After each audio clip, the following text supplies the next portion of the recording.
తిరుపతి మాజీ ఎమ్మెల్యే కరుణాకర్ రెడ్డిపై టీడీపీ తిరుపతి నియోజకవర్గ ఇన్ఛార్జ్ జేబీ శ్రీనివాస్ తీవ్ర విమర్శలు చేశారు. మంత్రి టీడీపీ నేతలపై వ్యక్తిగత విమర్శలు చేయడం మానుకోవాలని హితవు పలికారు. కరుణాకర్ రెడ్డి గతంలో చేసిన వ్యాఖ్యలకు ఆధారాలుంటే బయటపెట్టారని, లేని పక్షంలో వ్యక్తిగత దోషణలు చేయొద్దని అన్నారు. గత ప్రభుత్వ హయాంలో మద్యం, గంజాయి అంశాలపై కూడా ఆయన ప్రశ్నలు సంధించారు. రానున్న స్థానిక సంస్థల ఎన్నికల్లో టీడీపీ నిబంధనల ప్రకారం పోటీ చేస్తుందని జేబీ శ్రీనివాస్ స్పష్టం చేశారు. ఓం నమో వెంకటేశాయ. మీడియా మిత్రులకి, ప్రింట్ అండ్ ఎలక్ట్రానిక్ మీడియా మిత్రులకి అందరికీ నమస్కారం. మొన్న మధ్యాహ్నం మా ఇన్ఛార్జ్ మినిస్టర్ గారు అనగానే సత్యప్రసాద్ గారు ఇక్కడ మీడియా సమావేశం నిర్వహించారు. తిరుపతిలో నిర్వహిస్తే మినిస్టర్ గారు ఆధారాలతో సహా కొన్ని విషయాలు చెప్పారు. ఆ రోజు చెప్పిన దానికి మన తిరుపతి వృద్ధ ప్రతివత ఒక ఆయన ఉన్నారు. వృద్ధ ప్రతివత కామ కరుణాకర్ రెడ్డి అని ఆయన నిన్న ఒక వీడియో రిలీజ్ చేశారు.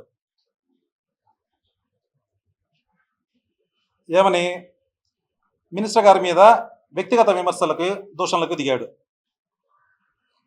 కరుణాకర్ రెడ్డి వ్యక్తి విమర్శలు చేయడం తప్ప నువ్వేమన్నా పేగలవా? ఏమన్నా పేగలవా? వ్యక్తిగత విమర్శలు తప్ప. ఆయన ఏమడిగాడు? ఆధారాలతో సహా మొత్తం బయట పెట్టండి నీ భూమి గురించి. దమ్ముంటే నువ్వు నీ భూమి ఎక్కడి నుంచి వచ్చింది, నువ్వు లాస్ట్ ఎలక్షన్ అఫిడవిట్లో ఎంత ఇచ్చావు? 15 ఎకరాలు ఇచ్చావు. నీ కొడుకేమో మీడియా ముందు 24 ఎకరాలు అంటాడు. ఆ 9 ఎకరాలు ఎక్కడి నుంచి వచ్చిందో ఆధారాలతో సహా తీసుకొచ్చి బయట పెట్టు. మేము ఆధారాలతో సహా పట్టుకొని అది రివర్ బెల్ట్ అని చెప్పి తీసుకొచ్చి బయట పెడితే నువ్వు వ్యక్తిగత దోషాలు దిగుతావా ఆయన మీదకి? మేము దిగాలంటే ఎంత దిగుతామో ఈరోజు నీకు చూపిస్తాం. ఈరోజు మేము దిగాలంటే, వ్యక్తిగతంగా దిగాలంటే ఎంత దూరం దిగుతామో మీకు చూపిస్తాను. ఈరోజు నిత్యం నీతులు, వేదాలు చెప్పే కరుణాకర్ రెడ్డి అసలు విలువలంటూ ఏమన్నా ఉన్నాయా? నువ్వు విలువలతో కూడుకున్న వ్యక్తివా? వచ్చి తిరుపతి జనము లేకపోతే జిల్లా జనాన్ని అడిగితే చెప్తారు. ఇక్కడున్న పాత వాళ్ళందరికీ, కొత్త వాళ్ళకి ఎవరికన్నా కొన్ని తెలియదేమో, పాత వాళ్ళకి అందరికీ అన్నీ తెలుసు. ఆయన ఏమన్నాడు? ఇట్లా పలానా చోట మంగళంలో ఒక 7 ఎకరాలు, తనపల్లిలో 9 ఎకరాలు విజిలెన్స్ నివేదిక ప్రకారం CCLకి వచ్చింది. మొత్తం దాని ఆధారాలతో బయటపెట్టారు. నువ్వేమంటున్నావు? నా దగ్గర ఆధారాలు ఉన్నాయని చెప్పకుండా నా ఆస్తులు లాక్కుంటున్నారు, నా భూములు లాక్కుంటున్నారు. ఎందుకు లాక్కుంటారు? మావి లాక్కోమని చెప్పండి. మిగతా నాయకులు చాలా మంది ఉన్నారు కదా, వాళ్ళు ఎవరు లాక్కోవడం లేదే? మీదొక్కళ్ళు ఎందుకు లాక్కుంటున్నారు?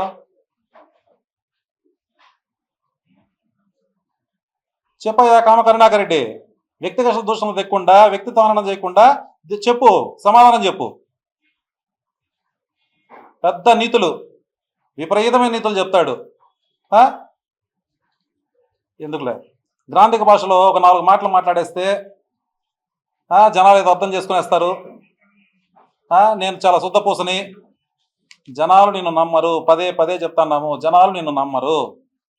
తిరుపతి జనం నమ్మకనే నిన్ను 62,000తో మట్టి కరిపించేశారు. ఈసారి ఇంకా కరిపిస్తారు నిన్ను, గుర్తుపెట్టుకో.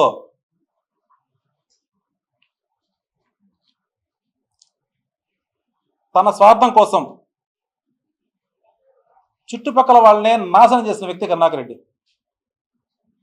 తన వ్యక్తిగత స్వార్థం కోసం, ఆనందం కోసం చుట్టుపక్కల సొంత మనుషుల్నే నాశనం చేసిన వ్యక్తి కరుణాకర్ రెడ్డి. మీకు తెలుసో తెలీదో, ఇక్కడ కొంతమంది చిన్నోళ్ళు ఉన్నారు, కొంతమంది సీనియర్లు ఉన్నారు. సీనియర్లకైతే బాగా తెలిసి ఉంటుంది. దానికి కొన్ని ఉదాహరణలు చెప్తాను మీకు.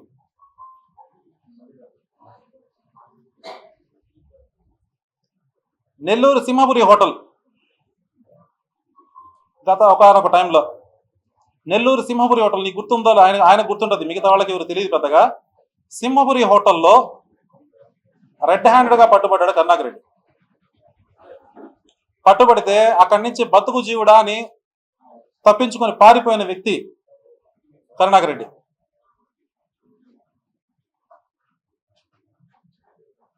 నిజమా కాదో చెప్పమని చెప్పండి. వచ్చేస్తారు మళ్ళీ సాయంత్రం అంతా. అది నిజం కాదు, ఇది నిజం కాదు. దీనికి ఆధారాలతో సహా మా దగ్గర ఉన్నాయి. వెళ్ళాలంటే, వ్యక్తిగతంగా వెళ్ళాలంటే ఎంత దూరం అన్నా వెళ్ళగలం. నీ గురించి పెద్ద పెద్ద గ్రంథాలు ఉన్నాయి మా దగ్గర. ఆయన అడిగింది, అనగాన గారు అడిగింది చెప్పారు, మొత్తం నివేదికలతో సహా బయట పెట్టారు. అది చెప్పకుండా, దానికి సమాధానం చెప్పకుండా నువ్వు ఆయన్ని ఎంత మాటలు పడితే అంత మాటలు అంటావా? అంటే ఊరుకుంటారు ఇక్కడ? ఊరుకున్నదిలే, అంతకు మించి మీద పెద్ద గ్రంథాలు నీ గురించి మొత్తం బయట పెడతాం మేము. మీకు ఇంకో విషయం,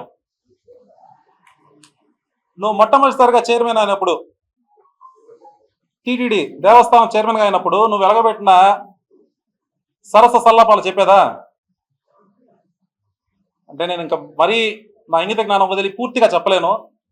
నీకు అకౌంట్స్ డిపార్ట్మెంట్తో ఏం పని? రాత్రి పగలు నీ ముందు కూర్చోబెట్టుకొని ఇంతకుమించి చెప్పలేకుండా ఉన్నాను. నీ ముందు కూర్చోబెట్టుకొని ఏం పని? ఒకసారి ఎంక్వైరీ చేస్తే చెప్తారు. టీటీడీ ఉద్యోగస్తులందరికీ తెలిసి ఈ విషయం.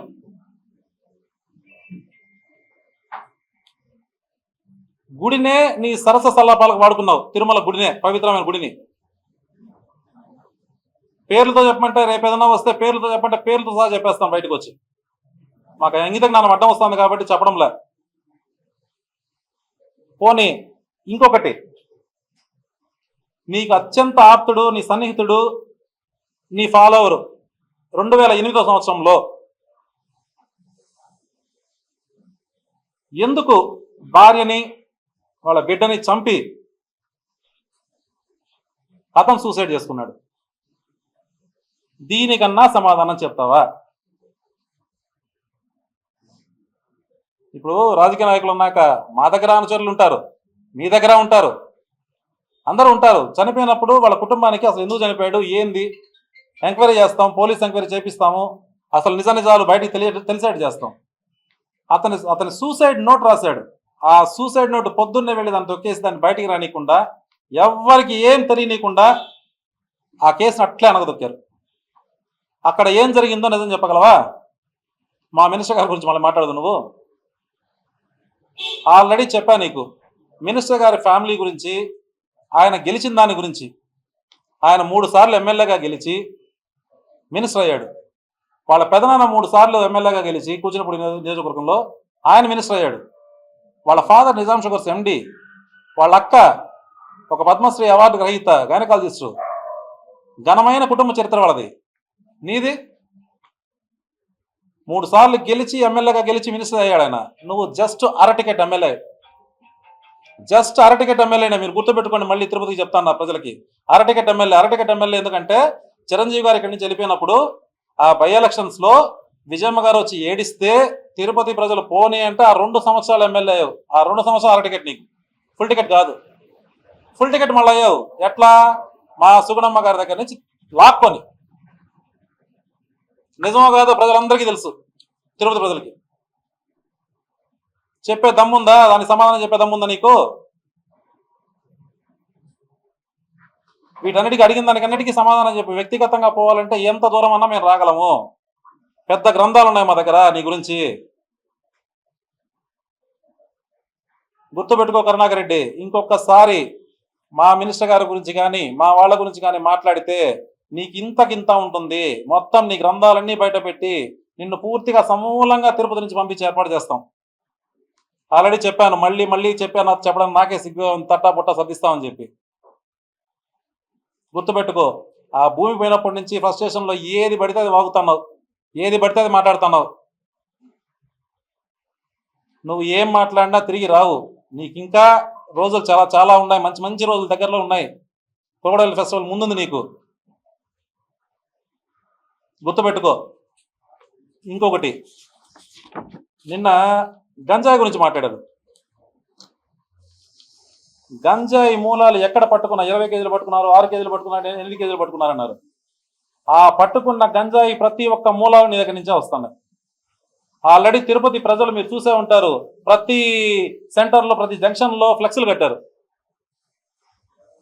నీకున్న పేరే చిన్న గంజాయి రెడ్డి, పెద్ద గంజాయి రెడ్డి, మీ అబ్బాకుడులకి ఇద్దరికి. తిరుపతిలో ఎవరిని అడిగినా ఏ మూలన్నా పోయితే చిన్న గంజాయి రెడ్డి, పెద్ద గంజాయి రెడ్డి. మీలో మూలాలు పెట్టుకొని మీరు రూట్స్లోకి తీసుకెళ్లి చేసిన వాటిని మేము కూకటి వేళతో పెకలిస్తున్నాం. ప్రతి ఒక్క చోట మేము పట్టుకుంటున్నాం, కేసులు పెడతాన్నాం. పూర్తిగా నిర్మూలించడానికి ప్రయత్నం చేస్తున్నాం. కానీ ఎక్కడ చూసినా నీ మనుషులే దాంట్లో. తిరుపతి ప్రజలు ప్రతి ఒక్కరికి 99% తిరుపతి ప్రజలు తెలుసు. గంజాయి మీ దాంట్లోనే పెంచి పోషించింది, గుట్కాలు పోషించింది మొత్తం మీరే, మీ మనుషులే. తూకట వేళతో సహా వాటిని పెగిలించే రోజు దగ్గరలో ఉంది, తీసేస్తాం, వాటిని కూడా తీస్తాం. మిగతా వాళ్ళని కూడా పట్టుకుంటాం, త్వరలో పట్టుకుంటున్నాం. నీ అనుచరులే ముఖ్యంగా ఉన్నారు, వాళ్ళని కూడా త్వరలో పట్టుకుంటున్నాం. ఇంకోటి, మందు గురించి మాట్లాడుతున్నాడు, లిక్కర్ గురించి. లిక్కర్ పాలసీ గవర్నమెంట్ చూసుకుంటుంది, తగ్గించాలా ఎక్కి. ఎమ్మెల్యేగా అవకాశం ఇవ్వను. సరే, ఎందుకు పులివెందులకి వెళ్దాం, అక్కడ బీటెక్ రవి అన్న ఉన్నాడు. ఒక్కటి ఇనామస్ చేసినా అతను నిలబడ్డా, అతను దానికి రెడీ అంటే మేము రెడీ.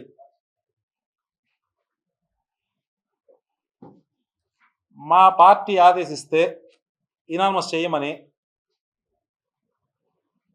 ఎక్కడ ఎన్ని కావాలన్నా మేము చేయగలం, ఆ దమ్ము మాకుంది. కానీ మీకు తెలుసు, మీ అందరికీ తెలుసు, తెలుగుదేశం ప్రభుత్వం అంటే క్రమశిక్షణ గల పార్టీ. మొన్న ఎందుకు చెప్పచ్చో నిజమే చెప్తాను. మొన్న చిన్న సార్ని కలిసాము. సార్, ఎట్లా ఎలక్షన్స్ వస్తున్నాయి, పోయినసారి వాళ్ళు ఇట్లా చేశారు కదా, కార్యకర్తలంతా ఇట్లా ఆశపడుతున్నారు, మనం కూడా ఇనామస్ చేద్దామా అంటే, నో, మనం ఫెయిర్గా ఎలక్షన్ చేద్దాం, వాళ్ళలాగా మనం చేయకూడదు అని ఖచ్చితంగా చెప్పారు.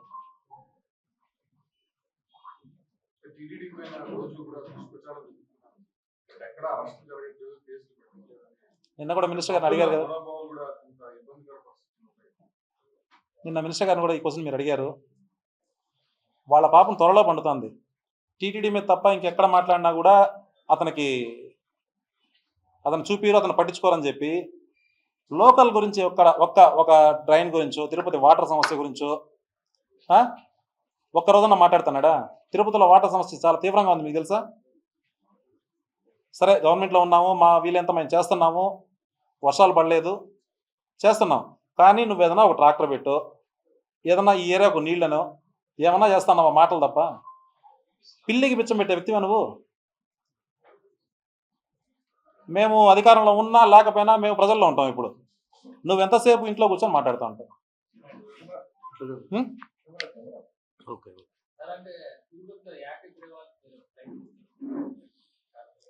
పార్టీ ఆదేశిస్తే ఏమైనా చేయడానికి సిద్ధం, కానీ మా పార్టీ ఒప్పుకోదు.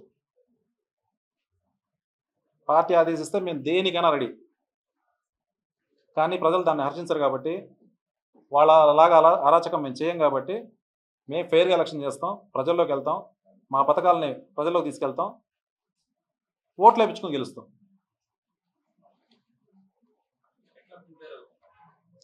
ఎట్లా ప్రిపేర్ అయ్యలేదండి, 66కి 66 మొత్తం క్లీన్ స్వీప్ చేయబోతున్నాం. Thank you. ఓకే.